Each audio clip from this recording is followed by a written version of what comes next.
أعوذ بالله من الشيطان الرجيم بسم الله الرحمن الرحيم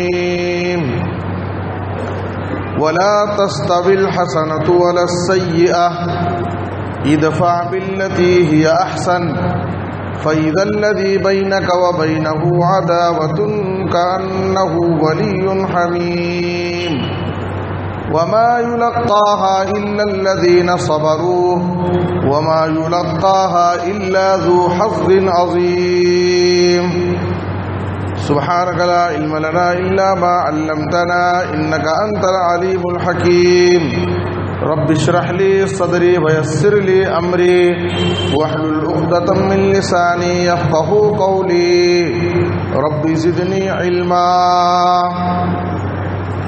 ہر قسم کی حمد و ثنا، تعریف و ستائش، بڑائی اور بزرگی، عظمت و کبریائی، تنہائی و یکتائی صرف اللہ رب العالمین کے لیے لائق اور زیبا ہے۔ درود و سلام ہو ہم سب کے آخری نبی جناب محمد الرسول اللہ صلی اللہ علیہ وسلم پر۔ محترم حضرات، آج خطبہ جمعہ کا موضوع ہے نفرت کا جواب محبت سے دیں۔ نفرت کا جواب محبت سے دیں۔ اور اس موضوع کی وضاحت کے لیے میں نے آپ حضرات کے سامنے سورہ فصلت، جس کا دوسرا نام سورہ حامیم سجدہ ہے، اس کی دو آیتیں پڑھی ہیں، آیت نمبر 34 اور آیت نمبر 35۔ ان دو آیتوں میں اللہ رب العالمین نے اسی بات کا تذکرہ کیا ہے، وَلَا تَسْتَوِي الْحَسَنَةُ وَلَا السَّيِّئَةُ۔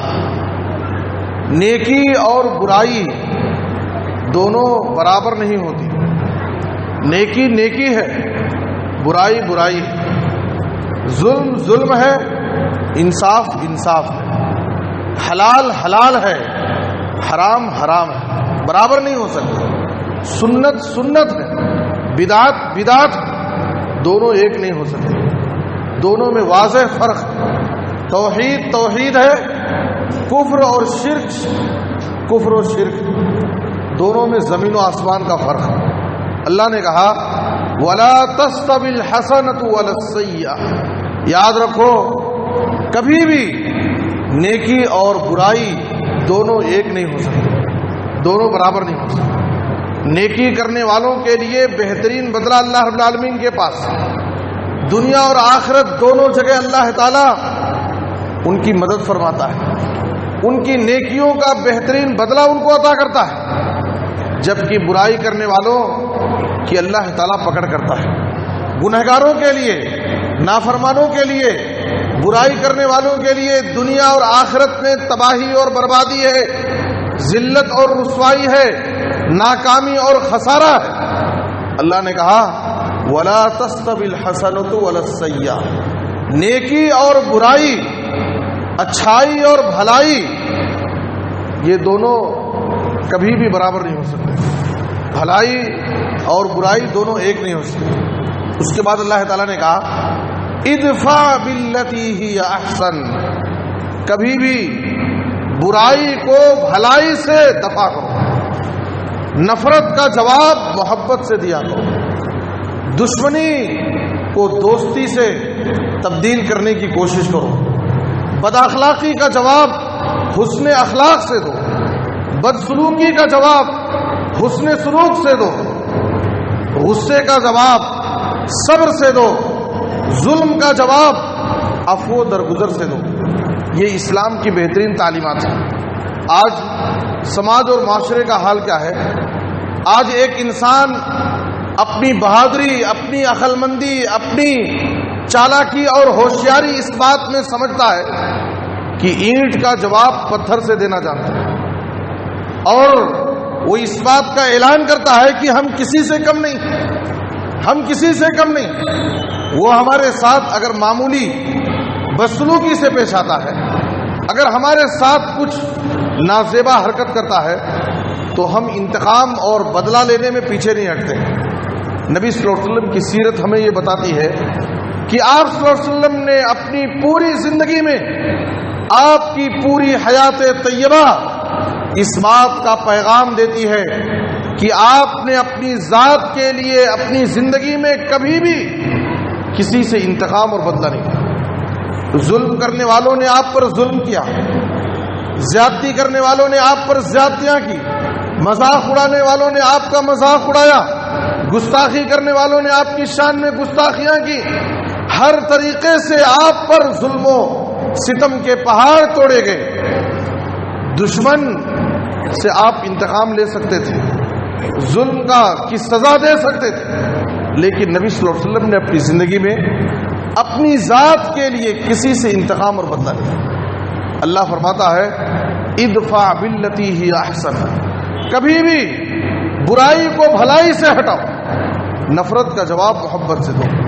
اگر ایسا کرو گے تو کیا ہوگا؟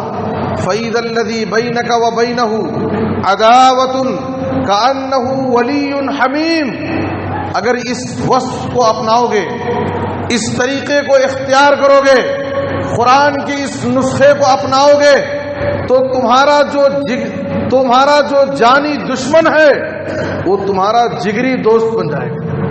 وہ آدمی جو تمہارے خلاف ہمیشہ باتیں کرتا تھا، تمہارے خلاف اپنی مجلسوں میں تمہاری برائیاں بیان کرتا تھا، تمہارے خلاف ہمیشہ منصوبے بنایا کرتا تھا، اگر تم نے نفرت کا جواب محبت سے دیا، اس کی بد اخلاقی کا جواب اعلی اخلاق سے دیا، تو یاد رکھیے ایک وقت آئے گا کہ اس کے دل سے نفرت اور عداوت ختم ہو جائے گی۔ اللہ تعالیٰ اس کے دل سے نفرت و عداوت کو ختم کر دے گا، اور وہ تمہارا جانی دشمن، تمہارا جگری دوست بن جائے گا۔ میرے بزرگ اور دوستو، اللہ تعالیٰ آگے فرماتا ہے لیکن یہ کوئی آسان کام نہیں ہے، یہ سب کے بس کی بات نہیں ہے۔ اس صفت سے متصف ہونا، اس خوبی کو اپنانا، نفرت کا جواب محبت سے دینا، یہ کوئی آسان کام نہیں ہے۔ وَمَا يُلَقَّاهَا إِلَّا الَّذِينَ صَبَرُوا وَمَا يُلَقَّاهَا إِلَّا ذُو حَظٍّ عَظِيمٍ، اللہ نے فرمایا یہ کام وہی لوگ کرتے ہیں جن کے پاس صبر ہوتا ہے، جو صبر کرنے والے ہیں اور بہت بڑے نصیبے والے ہوتے ہیں، وہی یہ کام کرتے ہیں۔ ورنہ فطری طور پر ایک انسان جذباتی ہوتا ہے، وہ اپنی شان میں معمولی گستاخی کو پسند نہیں کرتا۔ اگر اسے معلوم ہو جائے کہ یہ میرا مخالف ہے، یہ میرے خلاف باتیں کرتا ہے، یہ میرا دشمن ہے، تو برابر اس سے انتقام اور بدلہ لینے میں پیچھے نہیں ہٹ۔ وہ اپنی طاقت، اپنے مال، اپنے عہدے کا برابر استعمال کرتا ہے، اس لیے کہ اسے معلوم ہے کہ یہ میرا مخالف ہے، یہ میرا دشمن ہے، یہ میرے خلاف میرے دشمنوں کا ساتھ دیتا ہے۔ میرے بزرگ اور دوستو، اللہ نے فرمایا کہ یہ کام ہر کوئی نہیں کر سکتا ہے، صبر کرنے والے اور بڑے نصیبے والے یہ کام کرتے ہیں۔ میرے بزرگ اور دوستو، آئیے ہم دیکھیں، صحیح مسلم کی ایک حدیث ہے، جناب محمد الرسول اللہ صلی اللہ علیہ وسلم کی خدمت میں ایک شخص آیا۔ دیکھیے اس کی شکایت کیا ہے۔ آج یہ شکایت ہر گھر، ہر خاندان، ہر رشتہ دار کی شکایت کیا ہے؟ ان لی خرابتن اصلهم ويقطعوني واحسن اليهم ويسيئون الي واحلم عنهم ويجهلون علي۔ تین باتیں اس نے کہی۔ کہا اللہ کے رسول، میرے کچھ رشتہ دار ہیں، میں ان کے ساتھ رشتے کو جوڑنا چاہتا ہوں، وہ لوگ رشتے کو توڑنا چاہتے ہیں۔ میرے کچھ رشتہ دار ہیں، میں ان سے رشتہ جوڑنا چاہتا ہوں، تعلقات باقی رکھنا چاہتا ہوں، ان سے مل کر کے رہنا چاہتا ہوں، لیکن وہ مجھ سے اپنے تعلقات توڑتے ہیں، مجھ سے نفرت کرتے ہیں۔ میں ان کے ساتھ اچھا سلوک کرتا ہوں، وہ میرے ساتھ بدسلوکی کرتے ہیں۔ میں ان کے ساتھ اچھے اخلاق کا مظاہرہ کرتا ہوں، وہ میرے ساتھ بد اخلاقی سے پیش آتے ہیں۔ میرے بزرگوں اور دوستو، یہ ایسا معاملہ ہے، آج یہ شکایت ہر ایک کو ہے، ہر بھائی کو اپنے بھائی سے یہ شکایت ہے، ہر بہن کو اپنی بہن سے یہ شکایت ہے، ایک خاندان والے کو اپنے خاندان والے سے یہ شکایت ہے، میں ملنا چاہتا ہوں، میں اس سے قریب ہو رہا ہوں، وہ مجھ سے دور بھاگ رہا ہے، میں اس سے جڑنا چاہتا ہوں، وہ مجھ سے توڑنا چاہتا ہے، میں اس کے ساتھ اچھا ویوہار کرتا ہوں، اچھا معاملہ کرتا ہوں، وہ میرے ساتھ برا معاملہ کرتا ہے۔ میرے بزرگ اور دوستو، نبی صلی اللہ علیہ وسلم نے کہا کہ اگر تم اپنی بات میں سچے ہو، واقعی اگر تم ایسا کرتے ہو تو گویا کہ تم اپنے ان رشتہ داروں کے منہ میں گرم راکھ جھول رہے ہو۔ گرم راکھ، آگ جلائی جائے اور ابھی راکھ انگار بالکل گرم ہو، اگر انسان کے جسم پر پڑ جائے کتنی تکلیف ہو۔ نبی صلی اللہ علیہ وسلم نے کہا اگر تم یہ کام کر رہے ہو، نفرت کا جواب محبت سے دے رہے ہو، بدسلوکی کا جواب اچھے سلوک سے دے رہے ہو، بد اخلاقی کا جواب اچھے اخلاق سے دے رہے ہو، تو یاد رکھو گویا کہ تم ان کے منہ میں گرم گرم راکھ گھونس رہے ہو۔ اور یاد رکھو تمہارا یہ اخلاق ضائع نہیں جائے گا، تم جو یہ اچھے اخلاق کا مظاہرہ کر رہے ہیں یہ بیکار نہیں جائے گا۔ سامنے والا تمہارے ساتھ وہ کیسا بھی کرے، لیکن اللہ کی مدد تمہارے ساتھ ہو، اللہ تعالیٰ تمہارے ساتھ ایک محافظ مددگار فرشتے کو لگا دیتا ہے۔ جب تک تم اس پر قائم رہو گے وہ محافظ اور مددگار فرشتہ تمہارے ساتھ رہے گا، جو تمہاری مدد کرے گا، تمہاری طرف سے دفاع کرے گا اور تمہاری حفاظت کرتا رہے گا۔ میرے بزرگ اور دوستو، نفرت کا جواب محبت سے دینے کا یہ فائدہ ہوتا ہے۔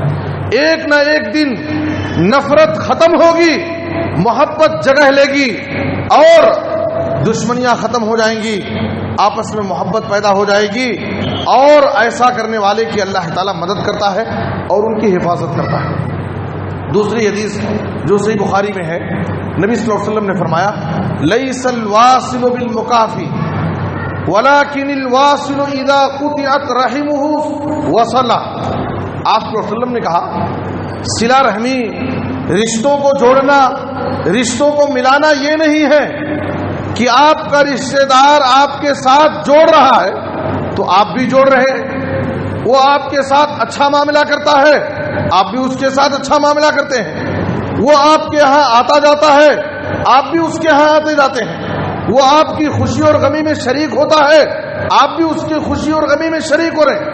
نبی صلی اللہ علیہ وسلم نے کہا کہ یہ رشتہ داری نہیں ہے، رشتے کو جوڑنا، رشتے کو ملانا، رشتہ داروں کا حق ادا کرنا یہ نہیں ہے، یہ تو بدلہ ہے، یہ بدلہ ہے، وہ آپ کے ساتھ اچھا ہے آپ بھی اس کے ساتھ اچھے ہیں۔ اصل رشتہ داری کو جوڑنا کیا ہے، اصل رشتہ داری کا حق ادا کرنا کیا ہے؟ اذا قطعت رحمه وصلہ، جب تمہارا رشتہ دار تمہارے سے تعلقات توڑ رہا، تم اس کے ساتھ جوڑ رہے ہیں، وہ تم سے بھاگ رہا ہے تم اس سے قریب ہو رہے ہیں، وہ تم سے نفرت کر رہا ہے تم اس سے محبت کر رہے ہیں، یہ اصل رشتہ داری ہے۔ میرے بزرگ اور دوستو، رشتہ داری کے اس مفہوم کو آج ہر شخص کو سمجھنے کی ضرورت ہے، ہر شخص کو سمجھنے کی ضرورت ہے۔ آج ہمارے سماج اور معاشرے میں بدلہ چلتا ہے، اگر ہمارا رشتہ دار، ہمارا بھائی، ہمارے خاندان کا آدمی اگر ہم کو یاد رکھتا ہے، ہم سے اچھا ہے، ہم اچھے ہیں، اگر وہ ہم کو کبھی بھول گیا، کبھی ہم کو اپنی کسی تقریب میں لیٹ سے یاد کیا، دعوت وقت پر نہیں دیا، تو ہمارے درمیان اختلافات شروع ہو جاتے ہیں، ہم جان بوجھ کر کے اس کو بلا دیتے ہیں، ہم جان بوجھ کر کے اس کو نظر انداز کر دیتے ہیں۔ میرے بزرگ اور دوستو، آج اسلام کی تعلیم یہ ہے کہ آپس میں محبت کو بانٹو اور نفرت و عداوت کا خاتمہ کرو۔ اللہ تعالیٰ نے یہ دل دیا ہے، آپس میں دل میں محبت قائم کرنے کے لیے نفرت و عداوت کو اور دل میں پائے جانے والے بغض اور کینوں کو ختم کرنے کی ضرورت ہے۔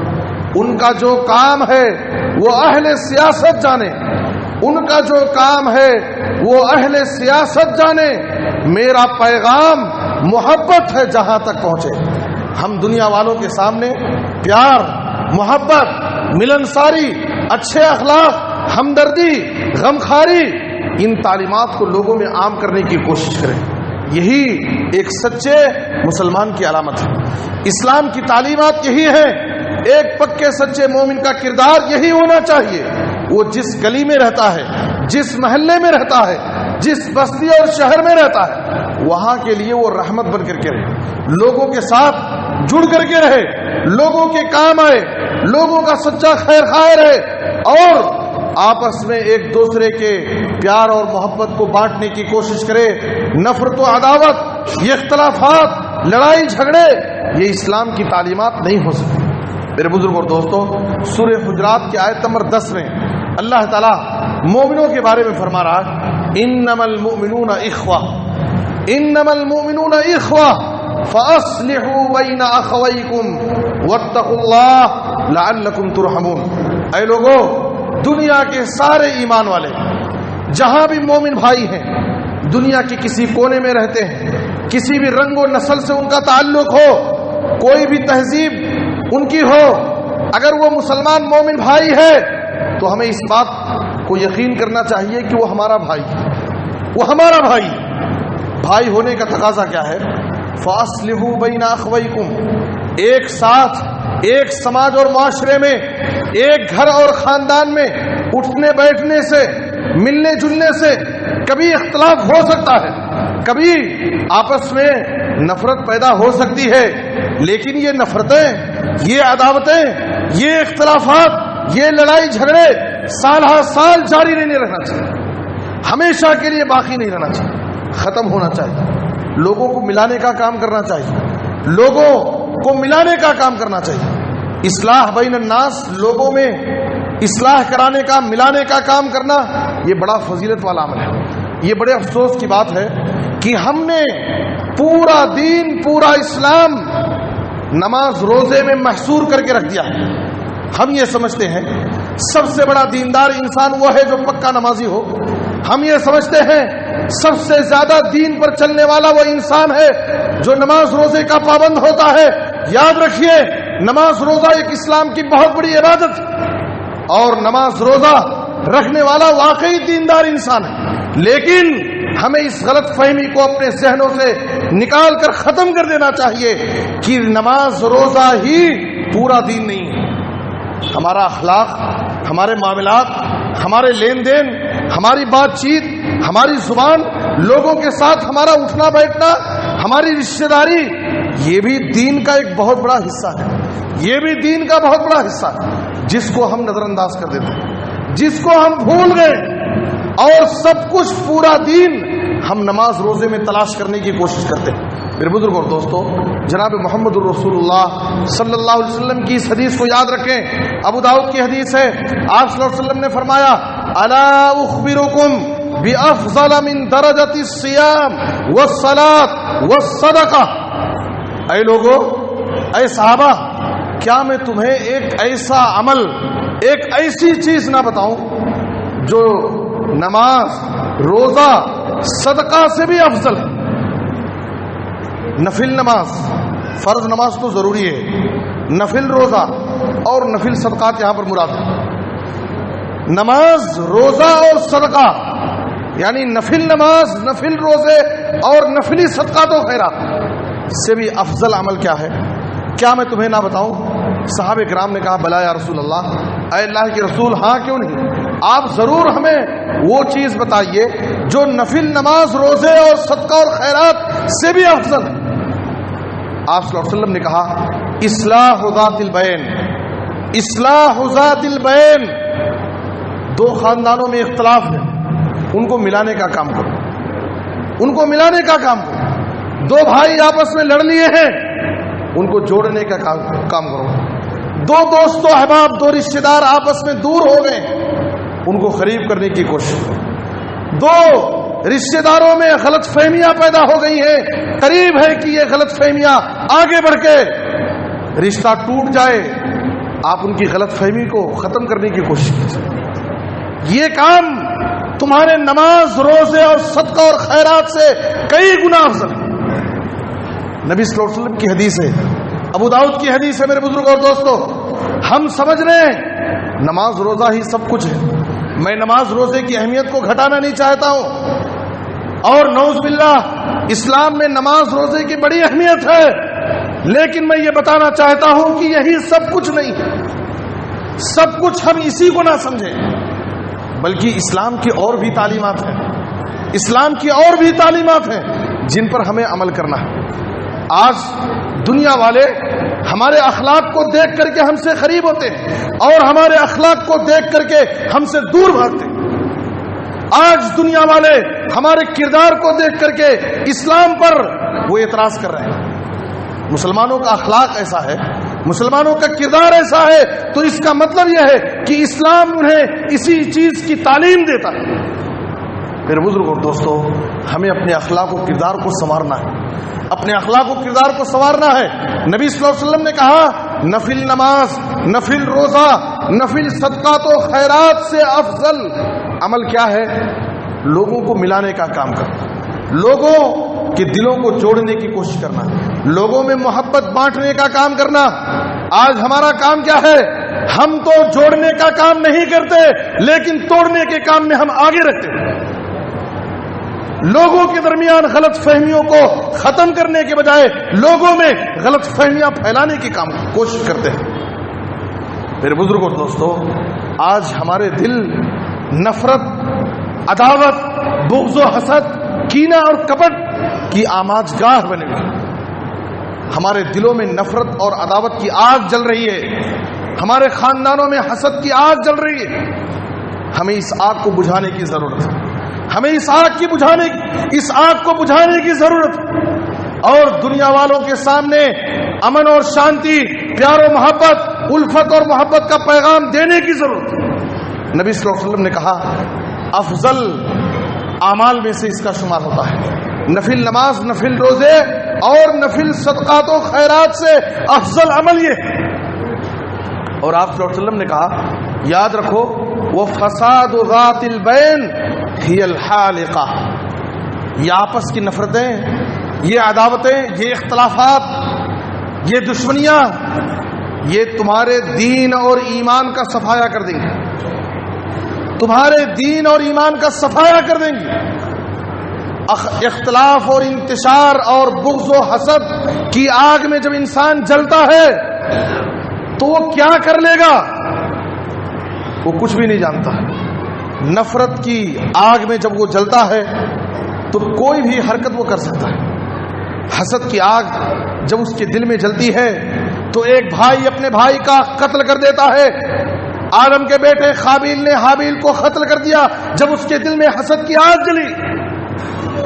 یوسف علیہ السلام کے بھائیوں کے دل میں جب حسد کی آگ پیدا ہوئی، انہوں نے اپنے بھائی کو جا کر کے جنگل و بیابان میں ایک صحرا اور جنگل کے کنویں میں لے جا کر کے ڈال دیا، اور ان کے دل میں ذرہ برابر بھی محبت پیدا نہیں۔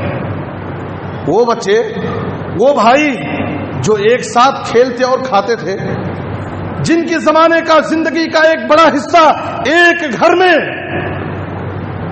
پلنے بڑھنے میں گزرا ہے، وہی بھائی جب بڑے ہوتے ہیں ان کے دلوں میں نفرت کی آگ ایسی جلتی ہے کہ بھائی بھائی کے چہرے کو دیکھنا گوارا نہیں کرتا، بھائی بھائی کے چہرے کو دیکھنا گوارا نہیں کرتا۔ کبھی آمنا سامنا ہو جائے تو نظریں چرا لیتے ہیں، چہرے پر نظر ڈالنا ان کو پسند نہیں۔ کون ہے یہ ہمارا سگا بھائی ہے، یہ ہمارا خونی بھائی ہے، اس سے ہمارا خونی رشتہ ہے، لیکن میرے بزرگوں اور دوستو، یہ دل کی نفرتیں، دل کی عداوتیں، یہ بغض، یہ حسد، یہ کینہ کپٹ بھائیوں، سگے بھائیوں میں، خونی رشتوں میں بھی جدائی ڈال دیتا ہے۔ آج ہمیں اس نفرت کو ختم کرنا ہے، اور ہمیں اس بات کو سمجھ کر جانا ہے کہ نماز روزہ جیسے عبادت ہے، اسی طریقے سے یہ بھی بہت بڑی عبادت ہے کہ ہم اپنے دلوں کو صاف کریں، اپنے دلوں سے نفرتوں کو ختم کریں، اور نفرت کا جواب کبھی بھی محبت سے دینے کی کوشش کریں۔ یہ اسلام کی تعلیم ہے، یہ نبی کا اسوہ ہے، یہ نبی صلی اللہ علیہ وسلم کی سیرت ہے۔ آپ صلی اللہ علیہ وسلم کی زندگی آپ دیکھیے، کیسے کیسے جانی دشمن، کیسے کیسے لوگ جو آپ کے خلاف قتل کے منصوبے بناتے تھے، اپنے دل میں سخت ترین نفرت رکھتے تھے، نبی صلی اللہ علیہ وسلم کے چہرے سے ان کو نفرت تھی، نبی کے دین سے ان کو نفرت تھی، نبی کے شہر سے ان کو نفرت تھی، لیکن آپ صلی اللہ علیہ وسلم نے کبھی بھی ان کی نفرت کا جواب نفرت سے نہیں دیا۔ آپ صلی اللہ علیہ وسلم نے ظالم سے لیا ظلم کا بدلہ، نہ کسی وقت مارا بھی تو اخلاق کی تلوار سے مارا۔ یہ نبی صلی اللہ علیہ وسلم کا اسوہ اور نمونہ ہے۔ صحیح مسلم کی حدیث میں ہے، نبی صلی اللہ علیہ وسلم نے صحابہ کرام کی ایک فوج نجد کے علاقے میں روانہ کیا۔ صحابہ کرام جب نجد کے علاقے میں پہنچے، قبیلے بنو حنیفہ کے ایک آدمی جو یمامہ کے سردار تھے، سمامہ بن اسال رضی اللہ تعالیٰ عنہ، ان کو گرفتار کر کے لے کر آ گئے، لا کر کے مسجد نبوی کے کھمبے میں باندھ دیے۔ دیکھو نبی صلی اللہ علیہ وسلم نماز کے لیے آئے، دیکھا کہ مسجد میں ایک قیدی بندھا ہوا ہے۔ آپ صلی اللہ علیہ وسلم قیدیوں کے ساتھ بھی اچھا سلوک کرتے تھے، قیدیوں کے ساتھ بھی نبی صلی اللہ علیہ وسلم نے وہ سلوک کیا ہے جو دنیا والے آزاد لوگوں کے ساتھ سلوک نہیں کرتے۔ قیدی ہے، مجرم ہے، گرفتار کر کے لایا گیا ہے، نہ ڈانٹ پھٹکار ہے، نہ گالی گلوچ ہے، نہ لان تان ہے، کچھ بھی نہیں، اس کے قریب جاتے ہیں۔ ماذا عندک یا سمامہ، سمامہ کیا حال ہے تمہارا، کیا خیریت، اس سے پوچھ رہے ہیں۔ سمامہ بن اسال آپ دیکھیے قیدی ہیں، گرفتار ہیں، لیکن جواب دینے کا انداز کیا ہے؟ یا محمد اندی خیر، میں خیر اور بھلائی میں ہوں، میں اچھا ہوں۔ ان تقتل تقتل ذا دم وَإِن تُنْعِمْ تُنْعِمْ عَلَى شَاكِرٍ وَإِن كُنْتَ تُرِيدُ الْمَالَ فَصَلْ تُعْطَ عَنْهُ مَا شِئْتَ۔ تین باتیں سمامہ بن اسال نے کہا اے محمد، اگر تم مجھے قتل کرنا چاہتے ہو تو قتل کر دو، میں مجرم ہوں، خطا کار ہوں، میرا گناہ اس لائق ہے کہ میں قتل کیا جاؤں، آپ مجھے قتل کر سکتے ہیں، لیکن اگر آپ میرے اوپر احسان کریں تو میں یہ آپ کے احسان کا شکر گزار رہوں، میں زندگی بھر آپ کا احسان نہیں بھلا سکتا، اور اگر آپ کو مال کی ضرورت ہے آپ مانگیے مجھ سے، جو مال چاہے میں اتنا مال دینے کے لیے تیار ہوں۔ اس لیے کہ وہ امامہ کے گورنر تھے۔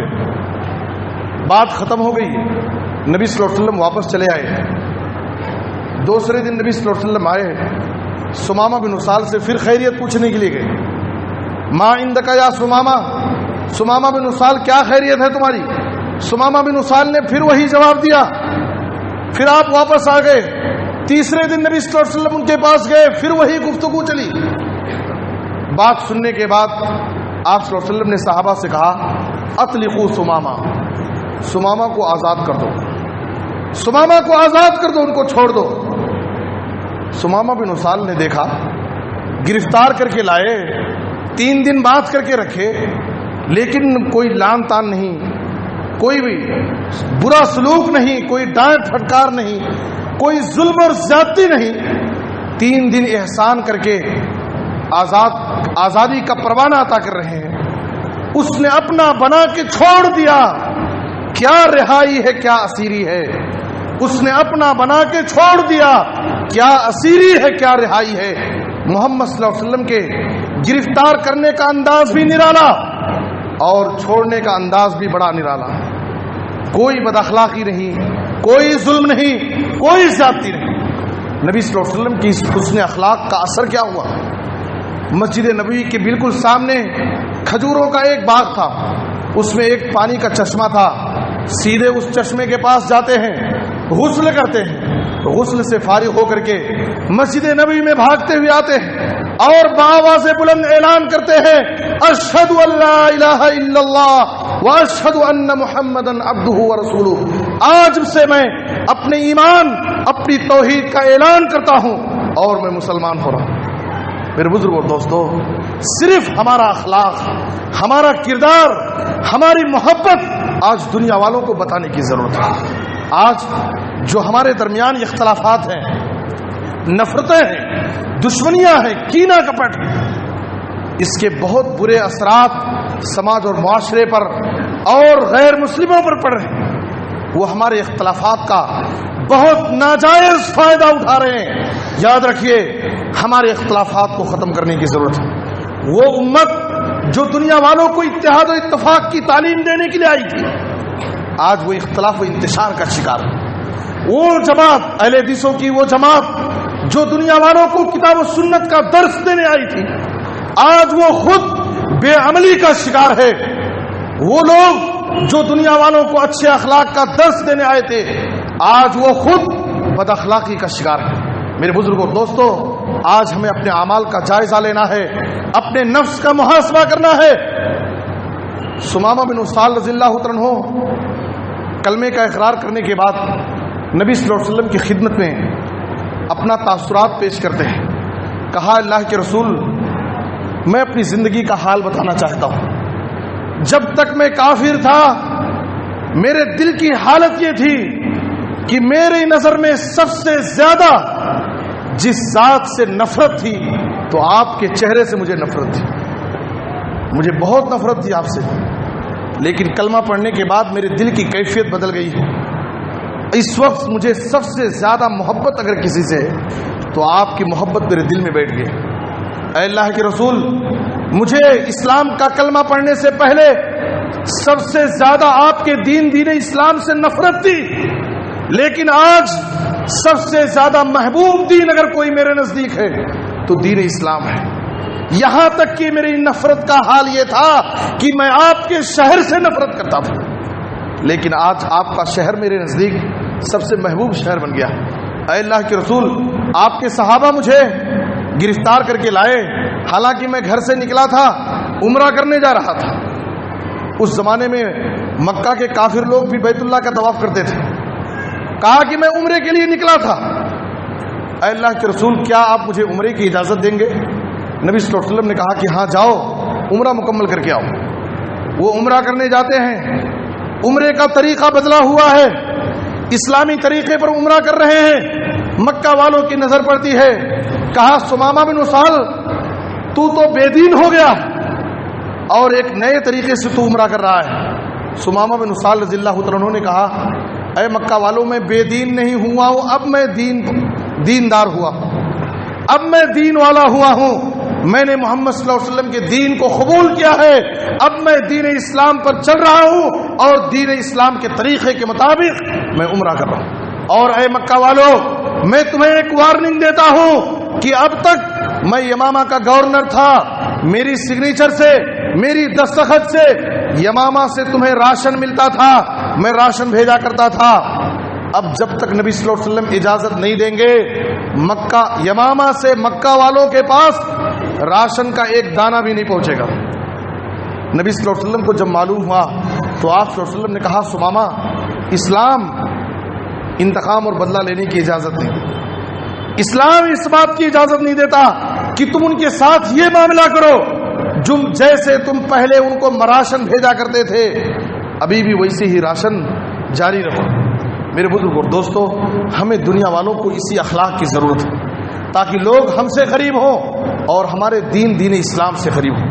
نبی صلی اللہ علیہ وسلم کی پوری سیرت ہمیں یہی پیغام دیتی ہے کہ آج دنیا والوں کو ہم نفرت کا جواب محبت سے دیں، بدسلوکی کا جواب حسن سلوک سے دیں، بد اخلاقی کا جواب حسن اخلاق سے دیں، تاکہ لوگ ہم سے قریب ہوں اور اسلام سے قریب ہوں اور لوگوں کے دلوں میں جو غلط فہمیاں پائی جاتی ہیں ان غلط فہمیوں کا خاتمہ ہو. میرے بزرگوں دوستو، نبی صلی اللہ علیہ وسلم کی سیرت میں ہمیں ایسی بہت ساری مثالیں ملتی.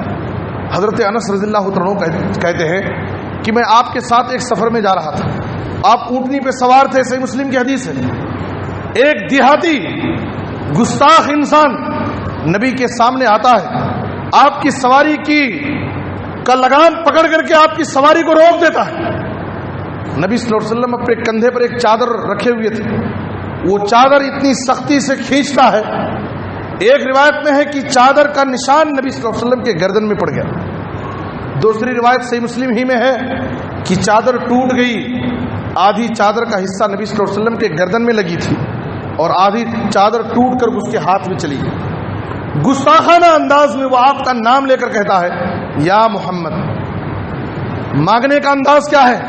مرلی من مال اللہ الذی عندک، تمہارے پاس بہت سارا خزانہ ہے، بیت المال میں بہت سارا مال ہے، اس میں سے تم مجھے بھی دو، میرا بھی حق ہے۔ میرے بزرگوں اور دوستو، ایک دیہاتی نبی کی شان میں مسلسل گستاخی کرتا ہے، مانگنے کا انداز کیسا گستاخانہ ہے۔ حدیث کے الفاظ ہیں فَالْتَفَتَ إِلَيْهِ، آپ صلی اللہ علیہ وسلم اس کی طرف متوجہ ہوتے ہیں، فَضَحِكَ، آپ اس کی ان ساری گستاخیوں کا جواب مسکرا کر دیتے ہیں۔ ایک دیہاتی ہے، جاہل ہے، نادان ہے، اس کو دین اسلام پتہ نہیں ہے، اللہ اور اس کے رسول کا مقام کیا ہے نہیں جانتا ہے۔ آپ صلی اللہ علیہ وسلم مسکرا کر اس کی ان ساری حرکتوں کا جواب دیے۔ ایک صحابی کو بلائے اور کہا کہ بیت المال سے اسے ایک اچھی چادر دے دو۔ میرے بزرگوں اور دوستو، آج یہی اخلاق دنیا میں بانٹنے کی ضرورت ہے۔ میرے بزرگوں اور دوستو، آج دنیا والوں کو اسی اخلاق کی ضرورت ہے، آج دنیا والوں کو اسی اخلاق کی ضرورت ہے۔ ادفع باللتی ہی احسن، برائی کا جواب بھلائی سے دو، نفرت کا جواب محبت سے دو۔ اگر اس نسخے پر عمل کرو گے، تمہارا جو جانی دشمن ہے، ہمیشہ تمہارے خلاف وہ باتیں کرتا ہے، تمہارا جگری دوست بن جائے گا، نفرت ختم ہو جائے گی، دل صاف ہو جائے گا، دل میں نفرت کی جگہ محبت پیدا ہو جائے گی۔ اللہ سے دعا ہے کہ اللہ تعالیٰ ہمیں ان باتوں کو سمجھنے، ان پر عمل کرنے کی توفیق عطا فرمائے۔ اے اللہ ہمارے دلوں کو پاک و صاف کر دے۔ اے اللہ ہمارے دلوں میں جو نفرتیں، عداوتیں بیٹھی ہوئی ہیں، اے اللہ اپنے فضل و کرم سے ان ساری برائیوں کو ختم کر کے ہمارے دلوں میں محبت ڈال دے، ہمارے اختلافات کو ختم کر دے، ہمارے دلوں سے بغض و حسد کو صاف کر دے۔ اے اللہ کتاب و سنت پر عمل کرنے کی توفیق دے۔ جو بیمار ہیں انہیں شفاء عاجل کامل عطا فرما، جو مقروض ہیں انہیں ادائی قرض کی کوئی آسان سبیل پیدا فرما۔ پورے عالم میں اسلام اور مسلمانوں کو عزت، ترقی اور غلبہ نصیب فرما۔ ہر جگہ مظلوم مسلمانوں کی حفاظت فرما۔ اے اللہ جو اسلام سے مسجدوں سے دور ہیں، اے اللہ ان کو اسلام سے قریب کر دے، مسجدوں سے قریب کر دے۔ اے اللہ ہمیں پنج وقتہ نمازی بنا، اچھے اخلاق والا بنا، پکا سچا مسلمان اور مومن بنا۔ اے اللہ جب تک زندہ رکھ، کتاب و سنت پر عمل کرنے کی توفیق دے، ہر قسم کے حادثات سے، بلاؤں، آفتوں، بیماریوں، پریشانیوں سے محفوظ رکھ، اور جب وفات دے تو خاتمہ بالخیر، کلمہ توحید پر وفات دے۔ آمین تقبل یا رب العالمین۔ وصلی اللہ علی نبینا محمد وآلہ وصحبہ اجمعین۔ بارک اللہ لنا ولکم فی القرآن العظیم ونفعنی وإیاکم بالآیات والذکر الحکیم۔ انہ تعالی جواد کریم ملک بر رؤوف الرحیم۔